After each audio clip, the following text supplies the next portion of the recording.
जरा रख कर सोचिए, अगर आज उसी लम्हे मौत आ जाए और पर्दे हट जाएं और वो सब कुछ सामने आ जाए जो छिपा हुआ था, तो इंसान कहाँ खड़ा होगा? कौन सा गुनाह है जो सबसे पहले शर्मिंदा करेगा? कौन सा अमल है जिस पर आंखें झुक जाएंगी?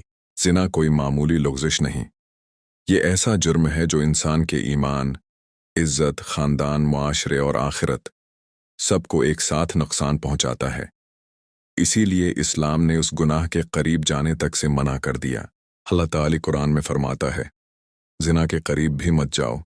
ये नहीं फरमाया कि सिर्फ ज़िना मत करो, बल्कि उसके रास्ते, इसके बहाने, इसके माहौल सब से दूर रहो, क्योंकि अल्लाह इंसान की कमज़ोरी को जानता है और शैतान की चालों को भी। ज़िना दिल से शुरू होता है, नज़र से बढ़ता है, बातों से मजबूत होता है, तन्हाई में गहरा होता है और इंजाम पर पहुंचकर रूह को ज़ख्मी कर देता है। फिर इंसान कहता है, मुझसे गलती हो गई, मगर इस वक्त नुकसान हो चुका होता है। ये गुनाह सिर्फ दो अफराद के दरमियान नहीं रहता, उसके उसरात ख़ानदानों तक फैलते हैं। एतमाद टूटता है, गैरत ज़ख्मी होती है, नस्लों पर दाग लगता है। इसीलिए अल्लाह ने उसे गुनाह कबीरा करार दिया। नबी करीम ने फरमाया कि जब बंदा ज़िना करता है तो इस वक्त उसका ईमान इसके सिर पर छितरी की तरह नहीं रहता, यानी ईमान कमज़ोर हो जाता है, दिल अंधेरे में चला जाता है और शैतान को खुला मैदान मिल जाता है। अब ज़रा क़यामत के दिन का मंजर सोचिए, वो दिन जब न कोई दोस्त काम आएगा, न कोई मोहब्बत, न कोई खफिया चीट, न कोई बहाना। ऐमाल नामा खुलेगा, आँखें, कान, हाथ, पाँव सब गवाही देंगे। वो सब कुछ बोलेंगे जो दुनिया में छुपाया गया था।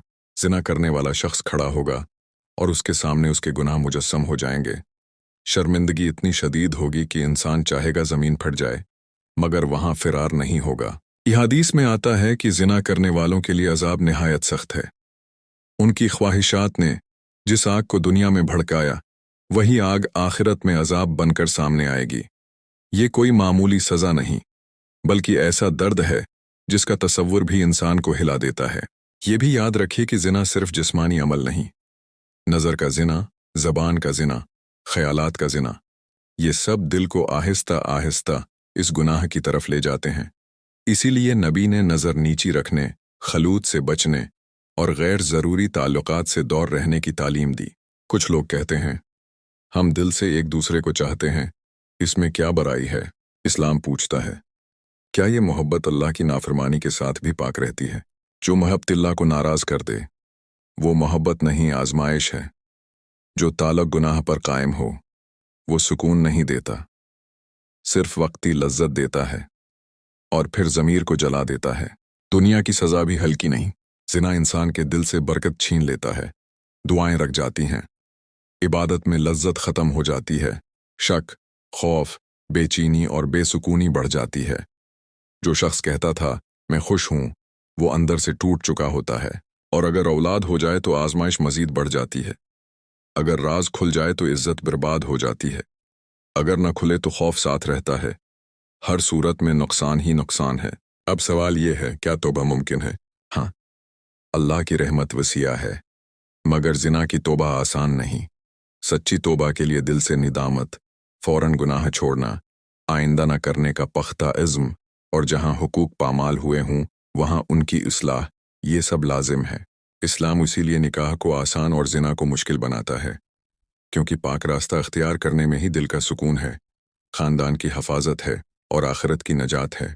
अगर कोई नौजवान या नौजवान लड़की ये सुन रहे हैं और इस रास्ते पर हैं, तो अभी लौट आओ।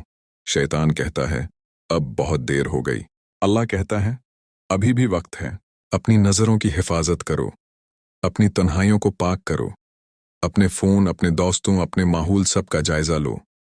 जो चीज़ तुम्हें गुनाह की तरफ ले जाए उसे छोड़ दो, चाहे वो कितनी ही प्यारी क्यों ना लगे, क्योंकि जो चीज़ आज प्यारी लगती है वो कल आग बन सकती है। क़यामत के दिन सिर्फ एक सवाल काम आएगा, क्या तुमने अल्लाह को नाराज़ करके अपनी ख्वाहिश पूरी की या अल्लाह को राज़ी करके अपनी ख्वाहिश को रोका? अटैचमेंट वो है जो ख्वाहिश को लगाम दे, कामयाब वो है जो सब्र करे, नजात पाने वाला वो है जो अल्लाह की हदों की हिफाजत करे। ज़िना एक जुर्म है, दुनिया में भी आखिरत में भी, और उससे बचना इबादत है, दुनिया में भी आखिरत में भी।